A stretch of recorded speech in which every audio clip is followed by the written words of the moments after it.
Pues aquí conectándome nuevamente con todos ustedes. Ayer martes no pude, tuve algunos compromisos y no alcancé a estar con cada uno de ustedes. Sin embargo, pues en la responsabilidad de prepararnos para la liturgia de la palabra, para celebrar más profundamente, más conscientemente, más plenamente nuestra Eucaristía Dominical, bueno, pues es necesario hacer ese esfuerzo hasta donde se pueda, ¿verdad? Bien, pues este día vamos a meditar sobre las lecturas del domingo 17 del tiempo ordinario. Eh, los últimos dos domingos nos han ocupado en el capítulo 10, especialmente al final, cuando se hablaba del amor a Dios y amor al prójimo, desde la parábola de Jesús del el buen samaritano y desde la historia cuando Jesús visita a Marta y a María en este gran conjunto muy hermoso. Ahora vamos a pasar al capítulo 11, pero de alguna manera la liturgia de la palabra, la continua lectura asidua, nos comunica inmediatamente a este capítulo 11, donde hay un evento muy singular que es cuando uno de los discípulos le pide a Jesús, enséñanos a orar. En la primera lectura que se nos va a dar está en Génesis, después de la visita que leímos la semana pasada de estas tres figuras misteriosas que las identificábamos como Dios. Dos de ellas siguen hacia Sodoma y Gomorra y uno se queda, que es el Señor. Y Abraham de una manera muy hermosa empieza a dialogar con él acerca, le llamamos regatear. Va a haber juicio por Sodoma, es decir, va a ser destruida. Y entonces Abraham empieza a interceder, ¿sí? en ese diálogo de oración con Dios. Bien, pues vamos a iniciar nuestra lectura asidua. Nos ponemos en la presencia de Dios. Gracias a todos ustedes por acompañarme. Espero que si no lo pueden ver ahorita en vivo, bueno, que después lo puedan mirar. Yo estoy consciente de que nuestros horarios pueden ser un poquito difíciles y este es el único horario que alcancé un poquito a meter para podernos comunicar, y después obviamente estará en YouTube, como muchos de ustedes ya me estarán escuchando en este momento. En nombre del Padre y del Hijo y del Espíritu Santo. Amén. Hoy los invito a hacer esta oración del Padre Nuestro, porque de esto se va a llamar la tradición. En nuestra oración tomamos desde Mateo, como ahorita platicaremos. Padre nuestro que estás en el cielo, santificado sea tu nombre, venga a nosotros tu reino. Hágase tu voluntad en la tierra como en el cielo. Danos hoy nuestro pan de cada día. Perdona nuestras ofensas como también nosotros perdonamos a los que nos ofenden. No nos dejes caer en la tentación y líbranos del mal. En nombre del Padre, del Hijo y del Espíritu Santo. Amén. Por ahí ya veo que Alicia ya está súper conectada. Bienvenidos. Vamos a darle lectura a nuestro Evangelio del día de hoy, el capítulo 11 de San Lucas. Un día Jesús estaba orando en cierto lugar, y cuando terminó, uno de sus discípulos le dijo, Señor, enséñanos a orar así como Juan enseñó a sus discípulos. Él les dijo entonces, cuando oren, digan, Padre, santificado sea tu nombre, que venga tu reino. Danos cada día nuestro pan cotidiano. Perdona nuestros pecados, porque también nosotros perdonamos a aquellos que nos ofenden. Y no nos dejes caer en la tentación. Jesús agregó, supongamos que alguno de ustedes tiene un amigo y recurre a él a medianoche para decirle, amigo, préstame 3 panes, porque uno de mis amigos llegó de viaje y no tengo nada que ofrecerle. Y de dentro él le responde, no me fastidies, ahora la puerta está cerrada y mis hijos y yo estamos acostados. No puedo levantarme para dártelos. yo te aseguro que aunque él no se levante para dárselos por ser su amigo, se levantará al menos a causa de su insistencia y le dará todo lo necesario. También les aseguro, pidan y se les dará.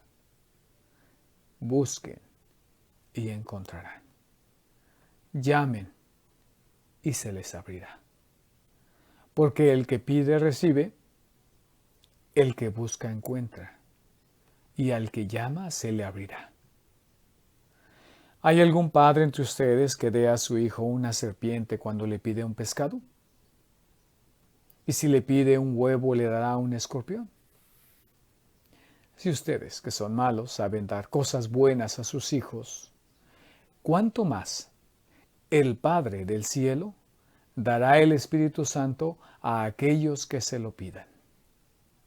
Muy bien, pues esta es la lectura de este domingo que nos ocupará y que la estaremos celebrando en medio de este contexto litúrgico, en medio de la entrega total de Jesús, de ese darse continuamente en la Eucaristía, de partirse, de darnos a comer su propio cuerpo y su propia sangre. En ese contexto que se celebra esa entrega, pero también su resurrección y la venida del Espíritu Santo, estas lecturas cobran actualidad. Mire que en primer lugar tendremos que mirar que nuestro pasaje está dividido de alguna manera en tres partes. Una que habla de la respuesta que da Jesús a uno de sus discípulos, no tenemos el nombre, y le dice cómo rezar, y aparece una forma, una fórmula, podríamos llamarle de esa manera, una fórmula, una oración concreta, ¿sí? Y después está dividida en otros dos segmentos. El primero, cuando cuenta una historia, una parábola de los tres amigos, podríamos decirle así, los tres amigos, el amigo que llega en la noche a visitar a su amigo y del que no tiene pan y le va a pedir pan al otro amigo, podríamos decir, estos tres amigos. Y después Jesús continúa hablando de exhortando, pidan y se les dará, ¿sí? Llamen y se les abrirá. Y después vendrá a coronar este espacio con el ejemplo del papá. ¿A quién dice hay algún padre entre ustedes que dé a su hijo una serpiente cuando le dé un pescado o cuando le pida huevo le dé un escorpión? Y está centrado en, de alguna manera, estos tres aspectos que hemos descrito, está centrado en una figura muy especial, el Padre. Comienza, ¿sí? Dice, Padre, santificado sea tu nombre. Y después comenzará, cuando pone el ejemplo de los amigos, ¿verdad? Habla un padre, ¿sí? Habla un papá. ¿Por qué? Porque cuando dice, no me fastidies ahora, la puerta está cerrada y mis hijos y yo estamos acostados, habla de otro papá. Y después va a hablar específicamente quién de ustedes, ¿sí? ¿Quién de ustedes, hay alguno de ustedes, papá, que si su hijo le pide? Y vaya, cuanto más el Padre dará el Espíritu Santo a aquello que se lo pide. Entonces, la figura está centrada en la paternidad. Entonces, lo primero que tenemos que encontrar aquí es que Jesús está hablando de su Padre. La semana pasada hablábamos que cuando Jesús estaba con María y María estaba a sus pies, ¿de qué estaba hablando? Y hablábamos de esa figura principal. Cuando Jesús ora y cuando Jesús da a conocer su palabra, habla de su Padre. Y entonces aquí vamos a regresar al pasaje muy importante, ¿verdad? Este pasaje muy importante nos habla de algo que, de hecho, si ustedes se fijan cómo anuncié hoy el canal del oyente de la palabra, puse la figura de Juan Pablo II rezando el rosario. Yo desde niño crecí pues con la figura de Juan Pablo II y de alguna manera siempre me llamó la atención cómo él oraba después de la comunión. Cuando él oraba después de la comunión se quedaba, yo veía que se iba. Juan Pablo II, hoy santo, se iba cuando oraba. Cuando estaba meditando en su reclinatorio, él se pareciera ser, ¿verdad? Pareciera ser que nos revelaba la figura del Padre que estaba allí realmente orando. Algo que abrigó mi corazón y que le llenó de mucho gusto esa figura de Juan Pablo II, y por eso lo puse ahí. Y aquí dice que un día Jesús estaba orando. Comenzamos allí. Jesús está orando. Y en cierto lugar. Y cuando terminó, uno de sus discípulos le dijo, Señor, enséñanos a orar. Y le dice algo muy importante, así como Juan enseñó a sus discípulos. Y aquí quisiera resaltar tres aspectos muy sencillos para después ir al Padre Nuestro y mirarlo a la luz de estas dos historias. Primer aspecto, ¿sí? Que la vida de Jesús en larga manera es la oración. Continuamente, especialmente en Lucas, continuamente Jesús está orando. Y si nos vamos al inicio del Evangelio de San Lucas, en el capítulo 1, versículo 10, ¿qué encontramos? Dice, toda la asamblea del pueblo permanecía fuera en oración mientras se ofrecía el incienso. Ahí es la primera vez que nos habla Lucas de la oración. ¿Sí? El Evangelio comienza cuando se le anuncia a Zacarías que va a tener un hijo. Y dice que toda la asamblea, cuando Zacarías entra, está en ese aspecto de oración. Encontramos el primer aspecto. Y después vamos a mirar, ¿verdad?, que al terminar el Evangelio Lucas, en el capítulo 24, si vamos hasta allá, en el capítulo 24, versículo 53, ¿sí? Tiene 24 capítulos Lucas, y en el versículo 53 dice, y prácticamente es el último versículo, dice, y permanecían continuamente en el templo alabando a Dios.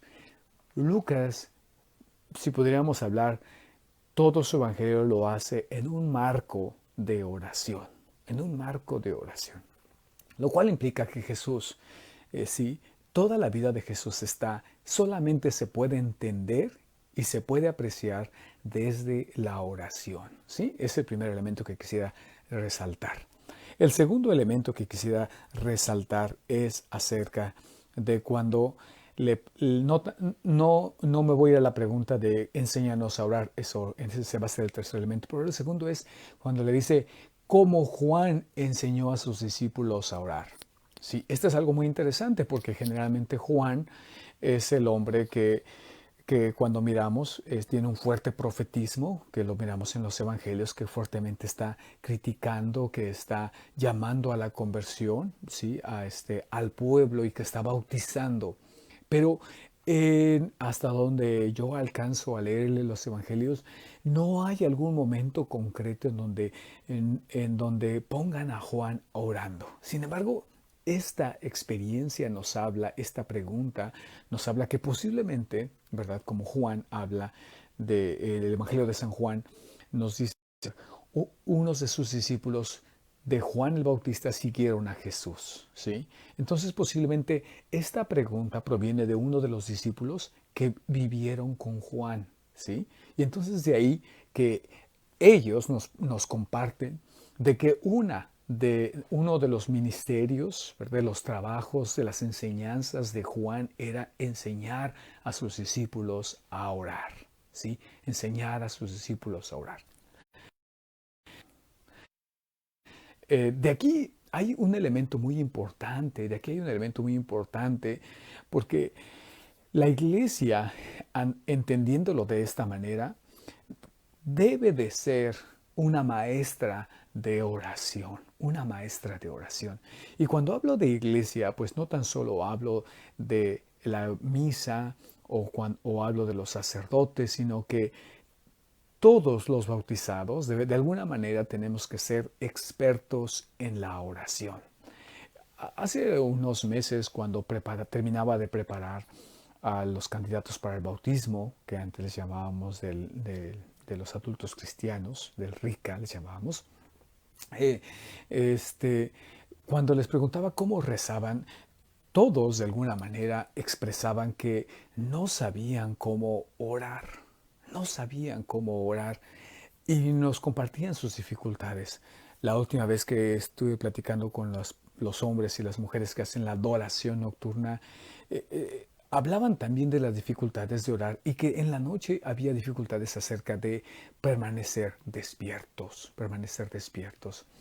Lo cual, por eso, esto arroja este tercer elemento. La oración debe de ser enseñada por Jesús. La oración debe ser enseñada por Jesús y debemos de transmitir esta experiencia de oración. ¿Sí? Entonces vamos a ver en la experiencia de Jesús qué es eso de la oración. Santa Teresita del Niño Jesús, de alguna manera, leyendo estos evangelios, ella decía de una manera que lo podemos ver en el Catecismo de la Iglesia Católica, decía, la oración es estar en trato de amistad con aquel que sabemos me ama, ¿sí? En estar en un trato de amistad con aquel que sabemos me ama. Y de alguna manera esta definición, por decirlo así, de Santa Teresita del Niño Jesús, nos puede decir, sintetizar lo que Jesús nos está enseñando. Lo primero que nos dice es que es un trato de amistad. Y por eso de ahí ilustra con esta parábola de los amigos. Jesús agregó, supongamos que alguno de ustedes tiene un amigo y recurre a él a medianoche, ¿sí? Dice, supongamos, es muy interesante cómo inicia. Supongamos que alguno de ustedes tiene un amigo y recurre a él a medianoche para decirle, amigo, préstame 3 panes, porque uno de mis amigos llegó de viaje y no tengo nada que ofrecerle, ¿sí? Que alguno de ustedes tiene un amigo, ¿sí? Y recurre a él. Es decir, que nos está diciendo que nosotros somos aquella persona que voy a recurrir al amigo que yo no tengo panes, pero yo sé que mi amigo tiene panes porque acaba de llegar alguien al cual yo le voy a atender.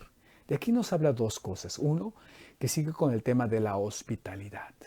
La hospitalidad, que es una virtud cristiana de atender al otro, incluso en momentos no oportunos como es la medianoche. ¿Sí? Y aquí encontramos cómo acude a ese amigo y este otro amigo tiene dificultades. Entonces, en este primer elemento con esta parábola nos está hablando que cuando se pide el pan, que voy a hacer algún específico, algún detalle, dice que cuando oren digan, voy a brincar hasta llegar al pan, danos cada día nuestro pan cotidiano. ¿Sí? Danos cada día nuestro pan cotidiano. Que el pan que se pide, como en la versión de Mateo, dice, danos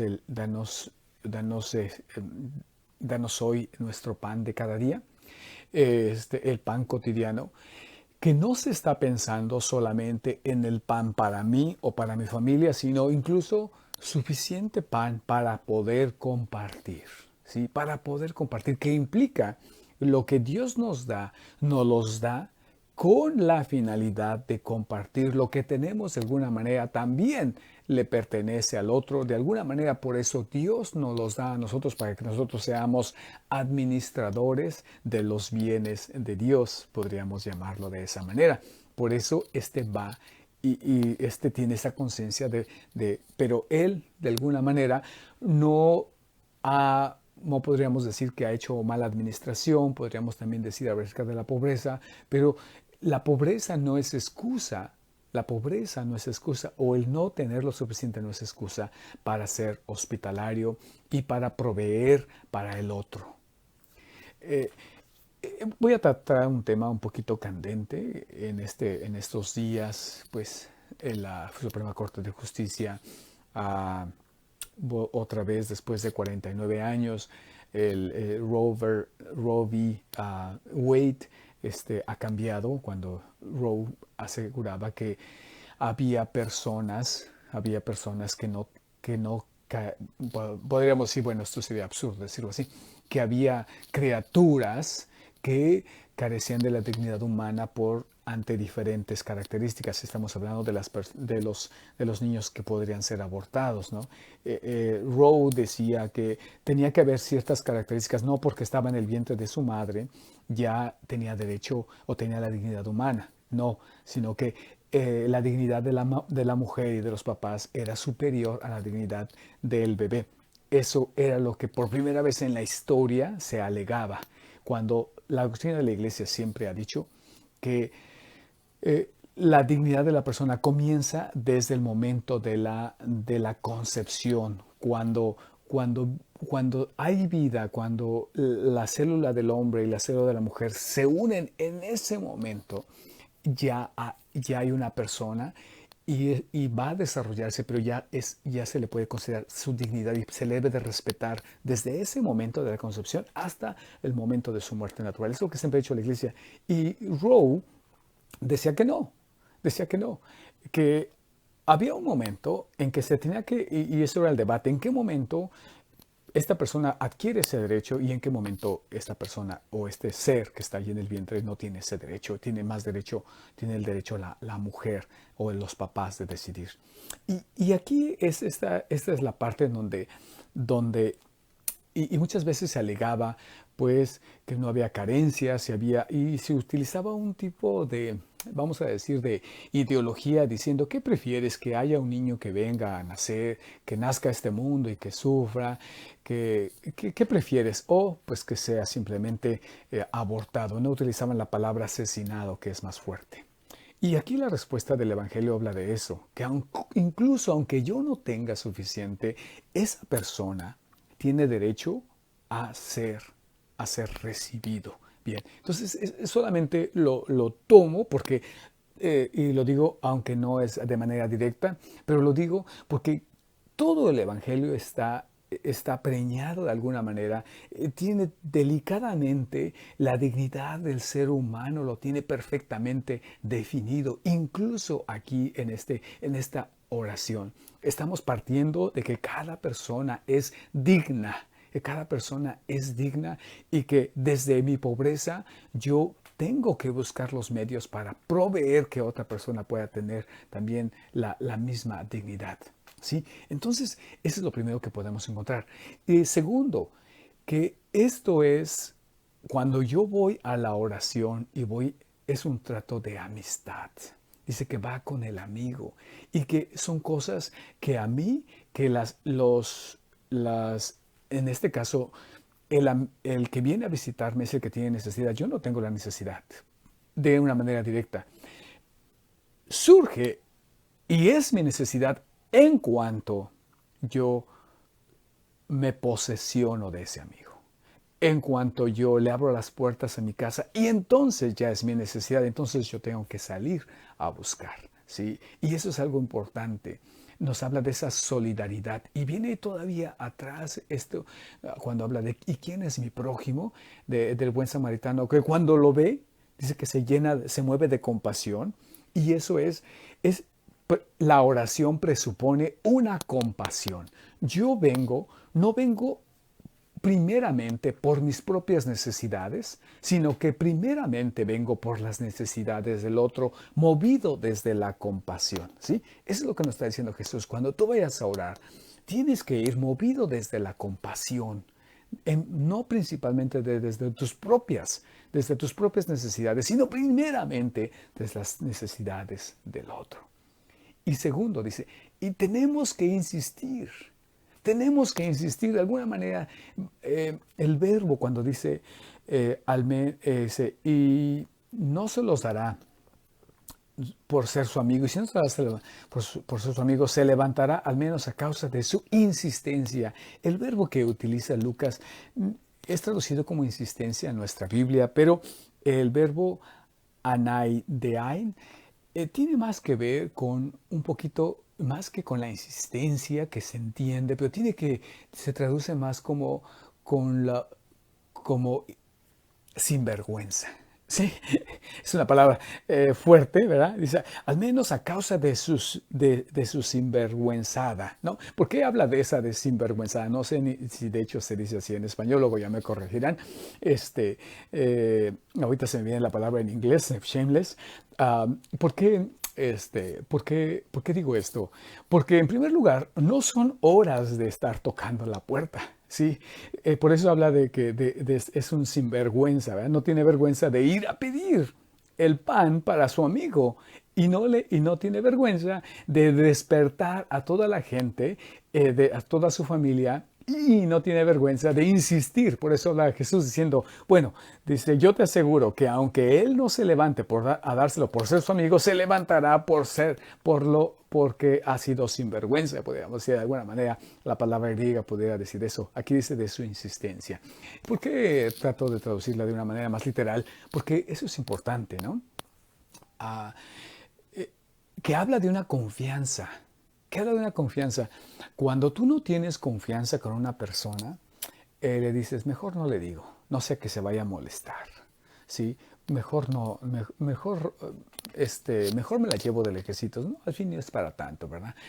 Pero cuando tú confías que en esa persona, que le llamas a las 4 de la mañana, porque tienes esa confianza, no te estás preguntando si estará dispuesto o no está dispuesto. Tú de alguna manera vas porque confías que esa persona va a ayudarte. Ahora, de una manera sencilla, quisiera que miráramos acerca del final, cuando dice, y entonces podríamos leer ya el Padre Nuestro para ir concluyendo, y al final dice, bueno, cuánto más el Padre del Cielo dará el Espíritu Santo a aquellos que se lo pidan.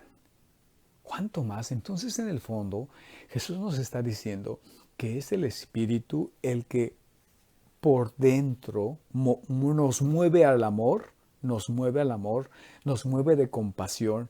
Es el Espíritu Santo el que nos hace hijos, el que nos da esa amistad con el Padre y nos hace acudir al Padre con toda confianza. Y entonces, si leemos el Padre Nuestro en esta versión corta de Lucas, podríamos concluir algo muy sencillo.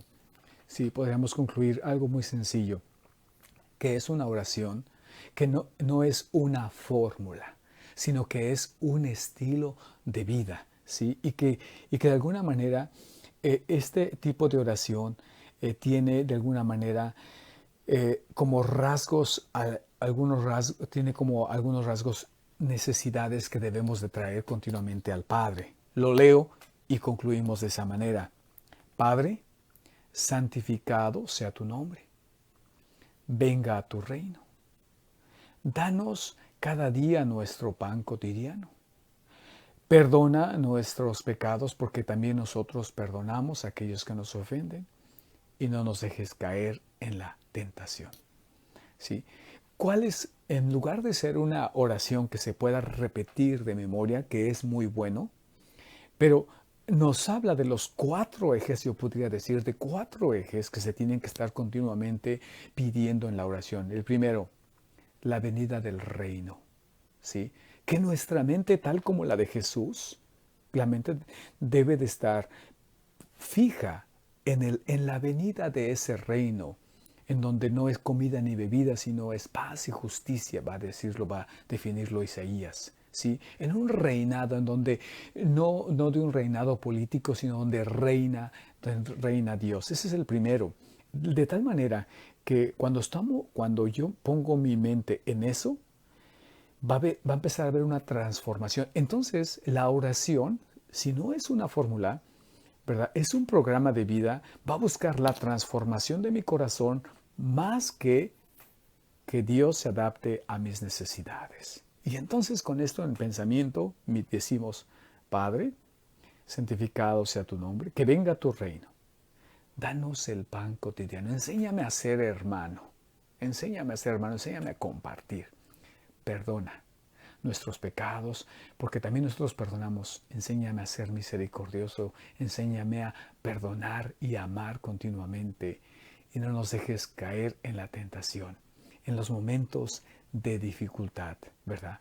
En los momentos de dificultad yo puedo caer en la tentación de abandonarte. Cuando me pones en un momento difícil para que yo crezca, para que madure mi fe, yo puedo tener la tentación de huir, de sentirme abandonado de ti. ¿Sí? Padre, santificado sea tu nombre. Esos elementos que estoy diciendo al final pueden ayudarnos un poquitito a entender la intención de Jesús y cómo están siendo sus discípulos.